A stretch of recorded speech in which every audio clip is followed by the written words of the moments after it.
Aileen Wuornos was a notorious American serial killer whose actions in the late 1980s and early 1990s shocked the nation. Over the span of about a year, she murdered 7 men in Florida, sparking widespread media attention and public fascination. Wuornos' crimes and her eventual conviction have made her one of the most infamous female serial killers in American history. Aileen Wuornos' killing spree began in 1989 and continued into 1990. As a prostitute working along the highways of Florida, Wuornos would often pick up men who offered her money for sex. She claimed that during several of these encounters, the men attempted to assault her, leading her to kill them in self-defense. Over the course of several months, she shot and killed 7 men, often targeting middle-aged men who were alone in their vehicles. Wuornos would usually steal the victims' belongings, including their cars, in order to fund her ongoing survival on the streets. The killings seemed random, but they all shared a similar method.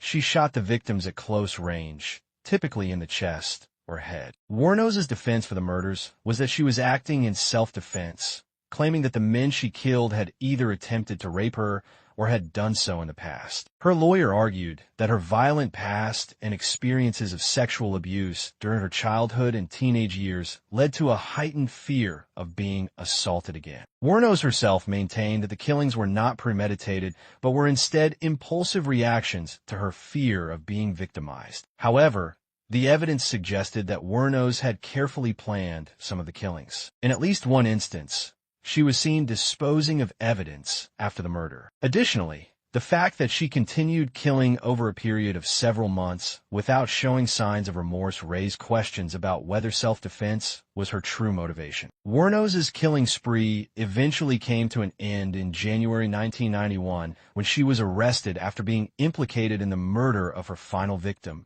Stephen Hicks. Witnesses who had seen her with the victim, combined with ballistic evidence linking her to the crime scenes, led to her capture. During her interrogation, Wuornos confessed to all 7 murders, providing detailed descriptions of the crimes. Her trial was highly publicized, and she was convicted of 6 of the 7 murders. In 1992, Wuornos was sentenced to death. During the trial, she expressed little remorse and maintained that she had been justified in her actions. Wuornos was executed by lethal injection in 2002, marking the end of a tragic and violent chapter in her life. Aileen Wuornos' killings have been the subject of extensive media coverage, sparking debates over her mental state, her upbringing, and her motivation.